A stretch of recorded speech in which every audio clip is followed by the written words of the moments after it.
नमस्कार, आप देख रहे हैं महाबहस। मैं हूं अजय। आज बड़े काम का मुद्दा है आपके लिए, इसलिए ध्यान से देखते रहिए। क्या प्राइवेट अस्पतालों में जाकर इलाज कराने से कहीं आपको डर तो नहीं लगता? मैं उम्मीद करता हूं कि अब नहीं लगना चाहिए। अक्सर यह देखा गया है कि अगर प्राइवेट अस्पतालों में इलाज कराने गए तो बीमारी से ज्यादा बिल से तकलीफ पैदा होती है। ऊपर से कोरोना के काल में यूपी के प्राइवेट अस्पतालों को जैसे लूट की छूट मिल गई थी। पहले तो यूपी के प्राइवेट हॉस्पिटल कोरोना का इलाज करने से ही कतराते रहे काफी समय तक, पर जब इलाज शुरू किया तो शुरू हो गया शिकायतों और आरोपों का वही सिलसिला। ओवर बिलिंग, एक्सेस बिलिंग, लाखों लाख का बिल रातों रात बना देना, शव को घेर लेना और कई जगहों पर तो लापरवाही की ऐसी मिसाल कि हैरान कर दी। पर अब सीएम योगी ने ऐसे अस्पतालों के खिलाफ कड़ी कार्रवाई के निर्देश क्या दिए हैं। जिले जिले अधिकारी इन अस्पतालों पर दबिश दे रहे हैं। तो सवाल है कि क्या बंद होगी मनमानी, अस्पतालों की ये दादागिरी? आज करेंगे इस पर महाबहस। पूछेंगे डॉक्टरों से ही कि डॉक्टर क्यों इस तरह की मनमानी के आरोप उन पर लगते हैं जिनको हम मानते हैं भगवान। मगर पहले ये रिपोर्ट।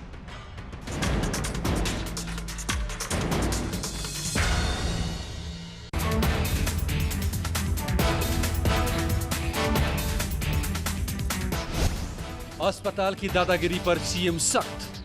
रेट निर्धारित किए हैं, वो चाहे प्राइवेट नर्सिंग होम्स हों या प्राइवेट मेडिकल कॉलेज के अस्पताल हों, उनके लिए सब पूरे रेट निर्धारित हैं।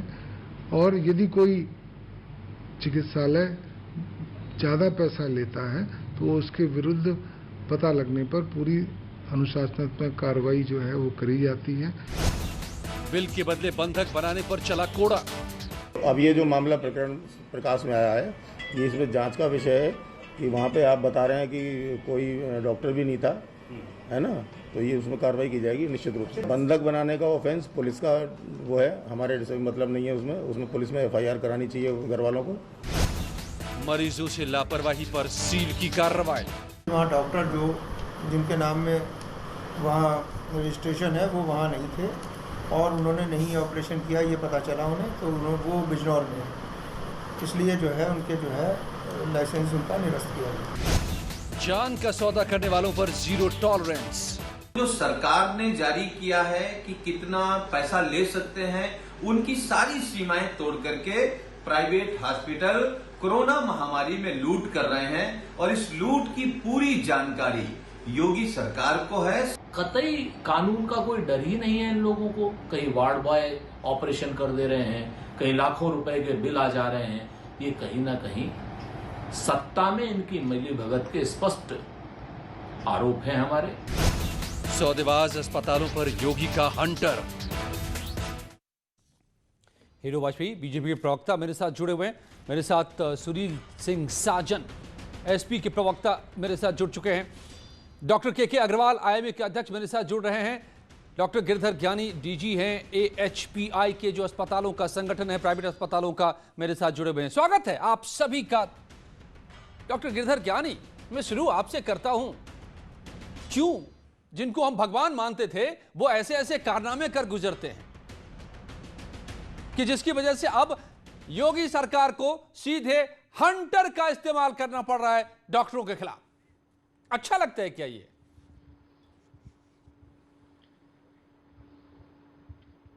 देखिए, ये सवाल बहुत बार बार उठता रहा है कि प्राइवेट अस्पतालों में जो है पैसे बहुत ज्यादा लिए जाते हैं। एक तो इसका सबसे बड़ा मैं कारण आपको ये बताऊंगा कि अभी तक कोई स्टडी नहीं हुई है इस देश में कि किसी पर्टिकुलर प्रोसीजर का कितना पैसा लगना चाहिए। ये सरकार कई बार कोशिश कर चुकी है लेकिन उन्होंने ऐसा कोई स्टडी किया नहीं है। नंबर 2, अभी हमारे यूपी में पर्टिकुलरली बहुत सारे प्राइवेट अस्पताल जो हैं आयुष्मान भारत से जुड़े हुए हैं और आयुष्मान भारत में कोविड का ट्रीटमेंट भी फिक्स हो चुका है, तो वो अस्पताल वो उतना ही पैसा ले सकते हैं जितना आयुष्मान भारत में लिस्टेड है। बाकी जो दूसरे प्राइवेट अस्पताल हैं उसके लिए भी लिमिट लगा दी गई है। उत्तर प्रदेश में, दिल्ली में, हरियाणा में, कर्नाटका में, महाराष्ट्र में, गुजरात में। उन ऐसा हो रहा है पेशेंट क्या? से भी सिर्फ उतना ही पैसा लिया जा सकता है। ये हमारे सारे मेंबर उसको फॉलो कर रहे हैं। तो मैं अभी तक ये नहीं समझ पा रहा हूं कि आपने जैसे शुरू में कहा कि ऑपरेशन के टाइम फालतू ऑपरेशन कर दिए जाते हैं। कोविड में कोई ऑपरेशन, कोई सर्जरी नहीं होती है, इक्का दुक्का केस को छोड़ नहीं, कई और मामले हैं, ये मैं सिर्फ नॉर्मल कोविड की बात मेडिकल नहीं कर रहा ट्रीटमेंट है। सर। और उसके जी सर, मैं कई हाँ जी। और मामलों की बात भी कर रहा हूं। गैर कोविड के भी केसेस हैं, उनमें भी उनमें इन तरह के मामले आए हैं। मैं आपने कहा कि एक आईसीएमआर ने और सरकार ने तय कर दिया है, भारत की सरकार ने, कि कोविड के पेशेंट से कितना वसूला जाए, जो चाहे वो आयुष के हॉस्पिटल हो या दूसरे हॉस्पिटल हो। लेकिन क्या ऐसा हो रहा है? क्या उसी रेट के हिसाब से पैसा लिया जा रहा है? सुनील सिंह साजन, आपकी बात में सुन रहा था, आप क्या कहना चाह रहे हैं कि उस रेट को फॉलो नहीं किया जा रहा है? जी जी, देखिए अजय जी, मुझे लगता है कि आप बहुत अच्छी डिबेट लेकर के आए। इस बात को आप भी महसूस कर रहे होंगे, सोशल मीडिया पे, टीवी पे, अखबार में जिस तरीके की तस्वीरें देखने को मिलती हैं, जिस तरीके का वीडियो देखने के मिल रहे हैं कि प्राइवेट कोई भी हॉस्पिटल जब तक आपसे 1.5 लाख 2 लाख जमा नहीं करा लेता तब तक तो आप पेशेंट का एडमिशन नहीं कर रहा है। और उसके बाद 36 लाख तक 10 12 दिन में बिल प्राइवेट हॉस्पिटलों ने दिए हैं। तो आखिर 36 लाख का कौन सा इलाज किया है? 15 लाख में कौन सा इलाज किया है? और जो सरकार कह रही कि हंटर चलाया है, योगी जी ने कौन सा हंटर चलाया? किस प्राइवेट हॉस्पिटल के खिलाफ उसको सीज किया है? किस प्राइवेट वाले को जिसने ज्यादा पैसे ले लिए उसको जेल भेजा है? मैं तो आपकी डिबेट में कह रहा हूं कि योगी सरकार की जानकारी में प्राइवेट हॉस्पिटल वाले लोगों को लूट रहे हैं और उत्तर प्रदेश में योगी सरकार लोगों को लूटने दे रही है और उस पर ताली बजा रही है। हंटर कहां चलाया? ओके, वो ये आंकड़े मेरे पास क्योंकि हैं, अगर हंटर चलाया तो हमको बता दें कितने हॉस्पिटल सीज किए। ओके, बता रहा हूं मैं आपको। प्रयागराज में एक निजी अस्पताल का लाइसेंस रद्द, 7 निजी अस्पतालों को सील किया गया है, 80 प्राइवेट अस्पतालों पर कार्रवाई हुई है, 70 अस्पताल मालिकों को नोटिस दिया गया है, 3 प्राइवेट अस्पतालों के खिलाफ एफआईआर हुआ है जो कोविड के नियमों का उल्लंघन करते पाए गए हैं। प्रयागराज और दूसरे जगहों से जो ये रिपोर्ट है हमारे पास, जो आंकड़ा आया है, मैं इसके आधार पर कह रहा हूं कि क्या इस हंटर से अब डॉक्टर डरेंगे या डॉक्टर भगवान बने रहेंगे या नहीं बने रहेंगे? मगर आपकी बातों का जवाब हीरो वाजपेयी थे। हीरो वाजपेयी जी, आप भी आ जाइए डिबेट में और बता दीजिए हमें कि क्या मतलब आप तो योगी जी तो सीधे डंडा लेकर चल रहे हैं। आईपीएस हो, आईएएस हो, कोई अधिकारी हो, कोई अपराधी हो, किसी को नहीं बख्शा जा रहा है। लेकिन डॉक्टर आपके भी काबू में नहीं आ रहे हैं क्या?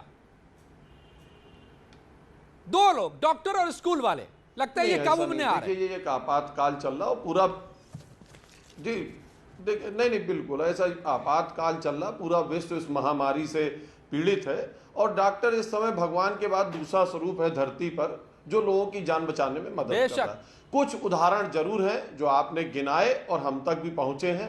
कार्रवाइयां हुई हैं, सील हुआ है, लाइसेंस कैंसिल हुए हैं, नोटिसें दी गई हैं और मुझे लगता है इस समय इससे ज्यादा और कुछ किया नहीं जा सकता क्योंकि लोगों को इलाज चाहिए, लोगों को स्वास्थ्य सुविधाएं चाहिए। हम किसी एक की गलती से सबको एक ही डंडे से नहीं तौल सकते और चूंकि आपातकाल है, किसी अस्पताल में कोई एक डॉक्टर गड़बड़ है तो पूरा अस्पताल सील नहीं किया जा सकता। किसी में कोई एक शिकायत स्वास्थ्य कर्मी की आई तो पूरे अस्पताल को दंडित नहीं किया जा सकता, पूरा डॉक्टर समाज दंडित नहीं किया जा सकता। हाँ, उदाहरण है और ये आपातकाल के अलावा भी आते रहे प्राइवेट अस्पतालों में कि जहां हमेशा इस तरह की वसूली की शिकायतें आई हैं। ये बात बिल्कुल पक्की तौर से तय है कि कहीं कहीं ये शिकायतें आई हैं और उनके खिलाफ कार्रवाई की गई है, नोटिस दी गई है, निलंबन किया गया है। तमाम चीजें जो सरकार कर सकती थी की है। योगी जी किसी को भी बख्श नहीं रहे, चाहे बड़ा अधिकारी हो, चाहे बड़ा माफिया हो, भूमाफिया हो या कोई भी ऐसा आदमी जो जनता का दोहन कर रहा हो, शोषण कर रहा हो, उसके खिलाफ कठोर कार्रवाई ये सरकार कर रही है। और मुझे लगता है विपक्ष इसी से तिलमिलाया हुआ है, कहीं की बात कहीं कह रहा है। साजन जी का दर्द कहीं और छुपा हुआ है और उसको निकाल यहाँ कोविड और डॉक्टरों पे रहे हैं। कहाँ छिपा हुआ है भाई? कहाँ साजन जी आपका दर्द छिपा हुआ है भाई? जी अच्छा काम हो रहा है तो भी आप लोगों को दर्द क्यों हो रहा है? नहीं, वो सही कह रहे हैं। देखिए अजय जी, आजम खां के खिलाफ, अजय जी के खिलाफ, मुख्तार के खिलाफ, इन्हीं कार्रवाइयों से अजय जी। ध्यान बटाने के लिए इधर उधर की बातें कह रहे हैं, जबकि सरकार पूरी जिम्मेदारी से लगी हुई है। जी सुनील जी। देखिए अजय जी, मैं केवल ये कह रहा हूं कि आपने कहा कि मुख्यमंत्री जी सबको काबू करना चाहते हैं, और उनके काबू में आखिर लोग क्यों नहीं आ रहे हैं? आप कह रहे हैं कि हम अपराधी के खिलाफ कार्रवाई कर रहे हैं। क्या अपराधी उत्तर प्रदेश में काबू हैं? आप प्राइवेट स्कूलों की क्या फीस माफ कर पाए? क्या पेरेंट्स से फीस नहीं ली जा रही है, उस पर काबू नहीं है? स्वास्थ्य व्यवस्था पर काबू नहीं है, कानून व्यवस्था पर काबू नहीं है, भ्रष्टाचार पर काबू नहीं है, यहां तक योगी जी के विधायक उनके काबू में नहीं है। योगी जी के विधायक ही तो कह रहे हैं महामारी में भ्रष्टाचार हो रहा है, हम अकेले नहीं कह रहे हैं। और कितने विधायक, 200 से अधिक विधायक तो योगी जी के खिलाफ हैं। तो जब सरकार ही योगी जी के काबू में नहीं है तो प्रदेश कहां से काबू में होगा? कानून व्यवस्था कहां से काबू में होगी? हीरो वाजपेयी ही काबू में नहीं होंगे उनके? कोई उनकी नहीं सुन रहा है, वो केवल निर्देश। लेकिन आपका दर्द क्या है जो हीरो वाजपेयी कह रहे हैं? लेकिन निर्देश कोई मान नहीं रहा योगी जी के। आपको दर्द क्या हो रहा है? मतलब नहीं, दर्द तो यह है कि उत्तर प्रदेश की बहन बेटियों की इज्जत नहीं बच रही। दर्द यह है कि महामारी में भी भाजपा लूट रही है। दर्द यह है कि भारतीय जनता पार्टी के गुंडे 3-3 बार के विधायक की हत्या करके जमीन कब्जा कर रहे हैं। दर्द यह है कि उत्तर प्रदेश की कानून व्यवस्था मर गई है। ये दर्द है। हम प्रसन्न तब होंगे जब उत्तर प्रदेश में बलात्कारियों के साथ आप नहीं खड़े होंगे। चिन्मयानंद के साथ नहीं खड़े थे आप। चिन्मयानंद का तो स्वागत ऐसे कर रहे थे, लग रहा था कि आजादी का महानायक हो, समान रूप से कार्रवाई हो रही है। बलात्कारियों दर्द यही है इस तरीके से स्वागत करेंगे आप। इधर उधर की बातें करके जनता को बहलाया फुसलाया नहीं जा सकता। एक ऐसे कोरोना महामारी पर बहस कर लीजिए। जनता के लिए इधर उधर भाग रहे परिवार के लिए काम नहीं करते। आप स्वीकार कर लो योगी आदित्यनाथ जी की नहीं कोई सुन रहा है। उसके खिलाफ वो इसलिए नहीं सुन रहा है कि पूरे कुएं में भांग है, मुख्यमंत्री के ऊपर सब नशे में घूम रहे हैं। मत करिए, नशे से हटिए, नशे से बाहर आइए। नशे से कानून व्यवस्था नहीं चलती है। नशे में रह करके आप भ्रष्टाचार नहीं रोक सकते। आपको नशा ही नजर आएगा, इसके अलावा कुछ दिखेगा ही नहीं। जो हो रहा है उसको तो मानना पड़ेगा। सुनील सिंह साजन, आप ऐसे नहीं कह सकते कि ब्लाइंडली। जब सरकार नशे में है तो क्या करें? अरे आप नशे में नजर आ रहे हैं। ऑलराइट, मैं फिर आता हूं आप लोगों के पास। कौन दे रहा आपको? कौन बता रहा आपको? आपका फीडबैक क्या है नशे के बारे में? अब ये तो आप बताओ कौन सा नशा करते हो? भाजपा किस नशे में है? सरकार किस नशे में है? नहीं तो यही तो मैं ये तो आप बेहतर बता सकते हो। हमको तो केवल नशे में दिखते हो। किस चीज का नशा कर रहे हो ये तो आप ही बताओगे। देखिए दिखते कहां से? अरे भांग जरूरी नहीं भांग का ही नशा हो, पता नहीं किस किस चीज के नशे में सरकार हो। नहीं, कोई नशे में ना हो। पूरे कुएं में भांग है, लेकिन किस नशे में है वो अगर आप बता दोगे तो प्रदेश की जनता भी जान जाएगी, हम भी जान जाएंगे सरकार किस नशे में रहती है। कोई नशे में ना जाए, क्योंकि जनता जो है ना, जनता के पास नशा उतारने की दवाएं होती है। प्लीज आप लोग कोई नशे में ना जाए और न नशे की बात करें। जनता बड़ी जल्दी नशा उतार देती है। ओके, उतार चुकी है। अरे उतार चुकी है, जानते हैं आप लोग बड़े अच्छे से। मैं मेरा मुंह क्यों खुलवाते हैं? Doctor K Agarwal, ex president IMA sir, मैं देख रहा हूं कि पिछले कुछ ही दिनों के अंदर इस कोरोना काल में जो कार्रवाइयां हुई है वो चौंकाने वाली हैं।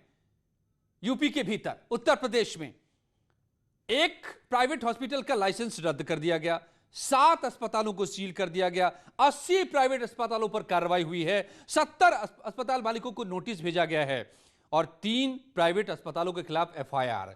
क्या डॉक्टर किस में लगे हुए हैं? क्या करने में लगे हुए हैं? कोरोना का इलाज या फिर लूट का मौका? क्या हो गया है? I think this is a time of pandemic and pandemic के टाइम में all the charges have to be defined by the administration. अगर एडमिनिस्ट्रेशन को आज के डेट में कहीं पर भी कोई प्रॉब्लम है जी, और डिसीज एपिडेमिक एक्ट और साथ में डिजास्टर एक्ट के अंदर में गवर्नमेंट को बैन करने के बदले हर चीज डिफाइन कर देनी चाहिए। आप अगर आपको गवर्नमेंट को लग रहा है कि कहीं ज्यादा चार्जेस दिए जा रहे हैं जी। तो आप पेंडेमिक एक्ट और डिसीज एपिडेमिक के अंदर में हर चीज डिफाइन कर दो कि ये आपके रेट्स है, इससे ज्यादा आप नहीं ले सकते। So I don't think so there should be any controversy. जब भी पेंडेमिक होता है तो उसके अंदर में गवर्नमेंट के पास पूरी पावर्स हैं कि ये हमारी फिक्स प्राइसेस हैं। आप जैसे आप गुजरात का मॉडल लेके चलो, गुजरात के मॉडल में सारे प्राइसेस गवर्नमेंट ने फिक्स किए हुए हैं।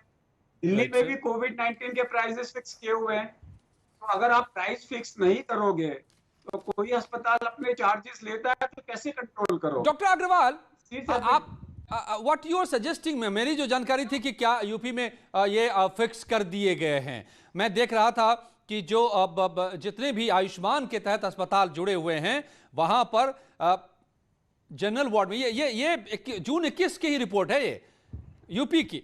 जनरल वार्ड में 1800 रुपए देने होंगे प्रतिदिन, डिपेंडेंसी यूनिट में, हाई डिपेंडेंसी यूनिट में 2700, 2700, बिना वेंटिलेटर के आईसीयू में 3600 प्रतिदिन, और वेंटिलेटर युक्त आईसीयू में 4500।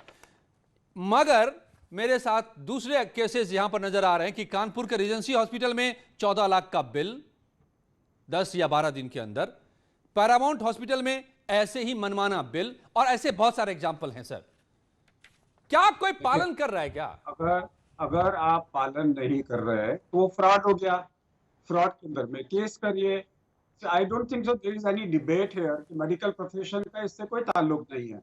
अगर गवर्नमेंट से रेट फिक्स्ड है और रेट फिक्स को आप ऊपर से चार्जेस कर रहे हो, वो फ्रॉड हो गया। अगर कोई फ्रॉड कर रहा है तो उसको पकड़ो। उसके साथ में तो कोई मेडिकल प्रोफेशन नहीं कह रहा। और लेकिन अगर उसके अंदर में 2 पॉलिसीज हैं, जैसे गुजरात में 2 पॉलिसीज हैं, आधे अस्पताल में बेड्स गवर्नमेंट के रेट फिक्स्ड है और आधे के अंदर में फिक्स नहीं है। तो अगर गवर्नमेंट के फिक्स रेट के अंदर में आप ओवर चार्ज कर रहे हो तो फिर फ्रॉड हो गया। और अगर आपके दूसरे बेड्स गवर्नमेंट के फिक्स नहीं है, उसमें आप ज्यादा चार्ज कर रहे हो, तो वो हॉस्पिटल के जो चार्जेस हैं वो लिखे हुए हमारे इतने चार्जेस हैं। अगर लिखे हुए चार्जेस से ज्यादा चार्ज कर रहे हो तो वो फ्रॉड आ जाएगा। तो I don't find anything that means कि ये फ्रॉड हो रहा है ना सर? इसका मतलब आप अगर फ्रॉड कह रहे हैं फ्रॉड हो रहा है तो एक्शन लो। मैंने क्या बोला? मैं डिटेल्स में नहीं जा रहा, मैं तो ऑन प्रिंसिपल बात कर रहा हूँ। अगर सरकार ने कहा है ये 100 रुपए की बिकेगी, आप 200 की बेच रहे हो, फ्रॉड हो गया। अगर सरकार कहती है कि आधा जो 50 चीजें तो 100 रुपए की बेचो, बाकी की 100 अपना रेट डिसाइड करो, तो वो कौन सी वाली बेच रहा है? वो तो फ्रॉड पुलिस ही इन्वेस्टिगेट करेगी ना। आप हमें कैसे कर सकते हैं? अगर सरकार को लगता है कि इस वक्त पे हमारे को सारे चार्जेस फिक्स होने चाहिए तो सरकार कर दे ना। अगर आप सरकार फिक्स करेगी तो सरकार की रिस्पॉन्सिबिलिटी है ना। इसीलिए तो सरकार ये कार्रवाई आज की, इसीलिए तो ये सरकार कार्रवाई कर रही है। मैं डॉक्टर गिरधर ज्ञानी साहब को लाना चाहता हूँ। जी सर, मैं डॉक्टर गिरधर ज्ञानी जी को भी लाना चाहता हूँ। डॉक्टर ज्ञानी, इसीलिए मैं कह रहा था कि बड़ा अफसोस है कि आप सबको तो हम भगवान मानते हैं, डॉक्टर्स को हम भगवान मानते हैं, अपनी जान आपके हवाले करते हैं, और आप ही बचाते भी हमें हैं, आप ही हमारा इलाज भी करते हैं। लेकिन ये जो रिपोर्ट और इतनी सारी कार्रवाइयों की नौबत आ रही है, क्या मेडिकल फ्रेटर्निटी को अपने उस इमेज को बरकरार रखने की खुद चिंता नहीं है क्या? या अब योगी के डंडे से हांके जाएंगे डॉक्टर्स? देखिए, छोटा मैं आपको मुद्दा उठा रहा हूं कि स्वास्थ्य सेवाएं जो है वो फंडामेंटल राइट्स में आती हैं। हमारे ये कॉन्स्टिट्यूशन में दिया हुआ है। ये सरकार की जिम्मेदारी हो जाती है कि वो सारी मुहैया कराए स्वास्थ्य सेवाएं जनमानस को। लेकिन क्योंकि सरकार के पास इतने बेड्स नहीं है, इतने अस्पताल नहीं है, उन्होंने प्राइवेट अस्पतालों को खोलने की अनुमति दी, और प्राइवेट अस्पताल इस समय देखेंगे तो सरकारी अस्पताल से ज्यादा हैं। और वहां पे मैं एक बात उठाऊंगा कि जब आप गवर्नमेंट अस्पताल में इलाज कराते हैं, उसका कितना एक्चुअली खर्च आता है ये किसी को भी अंदाज नहीं है। और जितना हम खर्चा गवर्नमेंट अस्पताल में करते हैं, प्राइवेट अस्पताल भी कोशिश करके बहुत ही एफिशिएंसी से चलाए जाते हैं, और वो तो कम से कम मुनाफा न भी कमाए, कम से कम हॉस्पिटल को चलाने के लिए तो पैसा लेंगे ही ना। तो ये जो डिस्कशन है ना हमारा, वो एक बड़े मुद्दे से शुरू होना चाहिए। और मैं आपको बता रहा हूं, अभी सुप्रीम कोर्ट में ये इस समय केस चल रहा है और सुप्रीम कोर्ट ने 2009 हेल्थ का जो बिल है, जो अभी तक एक्चुअली एक्ट नहीं बन पाया, उसका हवाला देके केंद्र सरकार और सारे प्रदेश सरकारों को कहा है कि अगले 4 हफ्तों में आप हमारे पास आइए और ये बताइए कि ये तंत्र को कैसे सुधारा जाए और कैसे स्वास्थ्य सेवाएं प्रोवाइड की जाए, और अफोर्डेबिलिटी का उसमें मुद्दा आ रहा है। तो अरे ये बहुत बड़ा मुद्दा है जो अब तक हमारी सरकारें सिर्फ रोटी कपड़ा मकान, अगर आप देखिए इलेक्शन में मुद्दा क्या होता है, रोटी कपड़ा मकान, बिजली सड़क पानी। कभी भी ये मुद्दा आया कि स्वास्थ्य सेवाएं और शिक्षा सेवाएं हमारी प्राथमिकता होनी चाहिए। मेरे ख्याल से किसी सरकारों ने अभी तक ये मुद्दे नहीं उठाए। मेरे हिसाब बंद है से सर, जनता जागरूक हो रही है, जनता को चाहिए अच्छी सड़क भी, भी, बिजली भी, पानी भी और हॉस्पिटल भी, इलाज भी। अब पब्लिक को ये सभी मांगती है पब्लिक। मैं डॉक्टर साहब, आपने ये कहा कि कोई पैमाना नहीं है और इसीलिए पता नहीं कर सकते कि कौन ज्यादा लिया कौन कम लिया, लेकिन कोविड के मामले में सरकार ने एक रेट तय कर दिया। अगर ये रेट गलत है तो आप विरोध करें, नहीं तो इसको एक्सेप्ट करें। दोनों में से कुछ नहीं हो रहा है, मनमाना बिल वसूले जा रहे हैं और ना कोई विरोध सामने आ रहा है, तो कुछ तो गड़बड़ है ना इसमें।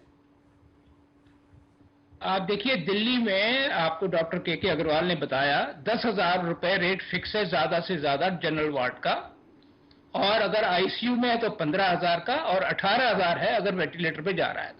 ये रेट सब इंक्लूसिव है, इसमें दवाइयां भी सब कुछ है, एक्सेप्ट हाई एंडेड अगर कोई बहुत ही मरीज बुरी हालत में है तो 2-3 दवाइयां अलग हैं हमारी, उसका अलग तक, और वो उससे हिसाब से चाहे बड़े से बड़ा अस्पताल इस समय दिल्ली में मुहैया करा रहा है इलाज। तो यूपी में भी जहां तक मेरी जानकारी है रेट फिक्स किए गए हैं प्राइवेट अस्पतालों के, और अस्पताल अगर कोई इसमें ये मनमानी कर रहा है तो हम उसके साथ नहीं हैं। डॉक्टर के ने भी आपको बताया हम उनके साथ नहीं हैं। भारत सरकार, केंद्र सरकार या प्रदेश सरकार उसके ऊपर एक्शन ले सकती है, लेकिन मैं आपको फिर से बता रहा हूं ये केस बहुत ही इक्का दुक्का होने चाहिए। हम मीडिया में जरूर उनको दिखाते हैं, लेकिन हम उन अस्पतालों के साथ में नहीं खड़े हैं एज ए एसोसिएशन। तो क्या डॉक्टर अग्रवाल, मैं ये समझना आप लोगों से चाह रहा हूं, आप दोनों तो ये कह रहे हैं कि सरकार करे कार्रवाई, मगर क्या बेहतर नहीं होगा कि मेडिकल फ्रेटर्निटी, IMA, आप लोग जैसे लोग और संस्थाएं खुद इस पर को रेगुलेट करें? Why government to intervene, why कानून का डंडा इसकी जरूरत पड़े अस्पतालों के ऊपर? हेलो जी डॉक्टर साहब, डॉक्टर अग्रवाल साहब।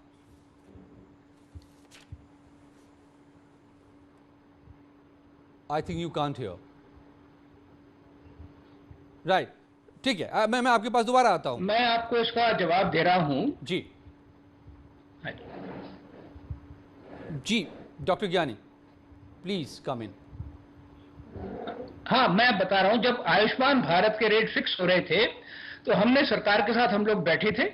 उन्होंने एक डिपार्टमेंट ऑफ हेल्थ रिसर्च को ये जिम्मेदारी दी कि आप ये बताइए कि उसमें 1200 प्रोसीजर की लिस्ट बनी कि इसका कितना पैसा होना चाहिए। वो कार्रवाई शुरू हुई और 3 महीने के बाद खत्म हो गई और उसके बाद आगे कार्रवाई नहीं हुई। मैं अभी भी आपको कह रहा हूं कि हेल्थ सर्विसेज रेगुलेट होनी चाहिए। मान लीजिए किसी प्रोसीजर का रेट 100 रुपए आ रहा है, तो हम कह सकते चलो भाई बंबई में होगा तो 120 हो सकता है और बुलंदशहर में होगा तो 80 रुपए हो सकता है, तो रेंज हो गई 80 से 120 के बीच में। तो डिपेंडिंग ऑन कि किस तरह का अस्पताल है वो 80 से 120 में ही चार्ज करेगा। इस तरह की कार्रवाई होनी चाहिए, हम खड़े हैं सरकार के साथ, लेकिन अभी तक ये कार्रवाई नहीं हुई है। तो फिर तो हीरो वाजपेयी जी आप कार्रवाई तो कर रहे हैं, लेकिन ये इस तरह से अगर मानक तय नहीं किए जाएंगे तो फिर अस्पतालों के हाथ में हमें खेलते रहना पड़ेगा।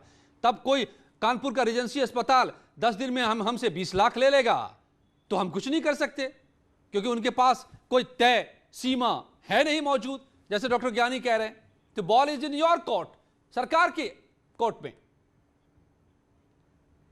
जी बिल्कुल बिल्कुल, भारत सरकार ने तमाम चीजें, जैसे कि वो हार्ट में स्टंट पड़ता था, सब तमाम ऐसे इक्विपमेंट, तमाम ऐसी दवाइयां, लगातार सरकार उस तरफ है कि इन चीजों के दामों को कंट्रोल कर रही है। अस्पताल में भी कोविड में जो ये चल रहा है महामारी, इसमें भी सब अस्पतालों के रेट तय किए गए हैं कि क्या रेट लेंगे। ये प्राइवेट के अलग हैं रेट, प्राइवेट के रेट भी तय किए हैं सरकार ने। और जहां तक अभी डॉक्टर साहब कह रहे थे कि इस देश में सब चीजों की बात होती है, तो अभी नई नई शिक्षा नीति आई है, सरकार ने एक ऐसी शिक्षा नीति जारी कर दी, शिक्षा और स्वास्थ्य पर सरकार का ध्यान लगातार बना हुआ है। और आने वाले समय में आप देखेंगे कि इस पर एकदम क्लियर होगा, क्रिस्टल क्लियर कि क्या होना है। जैसे शिक्षा में क्लियर हो गया कि बच्चा जो चाहे वो पढ़ेगा, इसी तरह अस्पतालों के लिए भी नियम बन जाएंगे। जैसे मरीजों की किस तरह का मरीज भर्ती होगा, क्या रेट होगा, किस चीज का कितना ले सकते हैं। डॉक्टर साहब ने बहुत बढ़िया बात कही कि किस जगह अस्पताल है और कहां है, किस शहर में, एक रेंज होना चाहिए कि इससे और इसके बीच में। तो मुझे लगता है सरकार को इस तरह की सलाह मिल रही है और आपदा में जो चीजें सरकार के संज्ञान में आ रही, जल्दी वो प्रभावी होंगी और जनता के कष्ट जो है इस तरह के अस्पतालों में या प्राइवेट अस्पताल भी परेशान नहीं होंगे, डॉक्टर भी और जनता को भी राहत मिलेगी। जल्दी हो ये उम्मीद मैं करता हूं। लेकिन डॉक्टर अग्रवाल, आप जुड़ गए हैं फिर से, तो मैंने एक चीज बड़ी अजीब सी देखी है, आज तक तो नहीं समझ पाया कि आप अस्पताल में जाओ तो आपसे पूछते हैं कि क्या, आप सबसे पहली बात पूछते हैं वो कि आपके पास इंश्योरेंस है क्या। आप अगर इंश्योरेंस है तो एक रेट लगाएंगे, वो नहीं है तो दूसरा रेट अप्लाई करेंगे सेम सर्विस के लिए। How come? उसमें कोई गलत नहीं है। The reason big insurance company give you bulk rates. जब आप मार्केट में खरीदते हैं, एक सामान खरीदेंगे कि 1000 आप खरीदेंगे तो 1000 का रेट कम होगा। इंश्योरेंस कंपनी आपको बल्क रेट देती है, उसके रेट्स हमेशा कम होंगे compare to others, because insurance companies is giving you patients. I don't think so. अब आप मान लीजिए आपका टीवी है, आपका टीवी बोलता है कि अपने हॉस्पिटल के पास जाएगा कि मेरे को पैनल पे दो, मेरे सारे पेशेंट्स आपके पास आएंगे, आप मेरे को कितना डिस्काउंट दोगे। That is allowed. I don't think so that is the problem. क्योंकि इंश्योरेंस कंपनी में इसलिए भी पूछना पड़ता है क्योंकि उनका जो है बिल नहीं बनेगा, क्योंकि वो उनका कैशलेस होगा।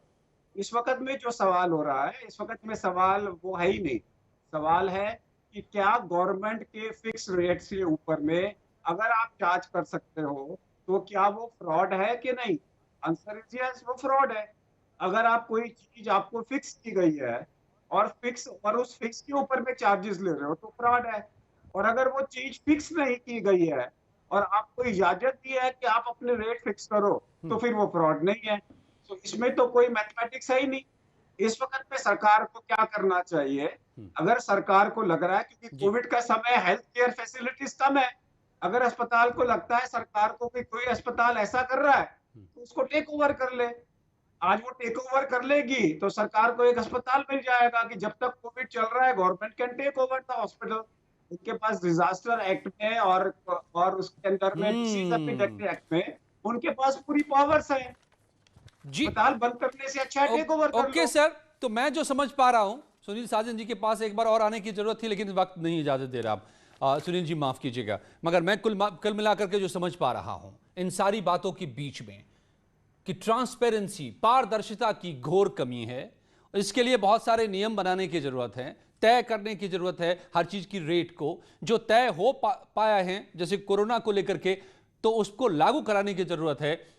और सबसे बड़ी बात कि लोगों को राहत दिलाने की जरूरत है।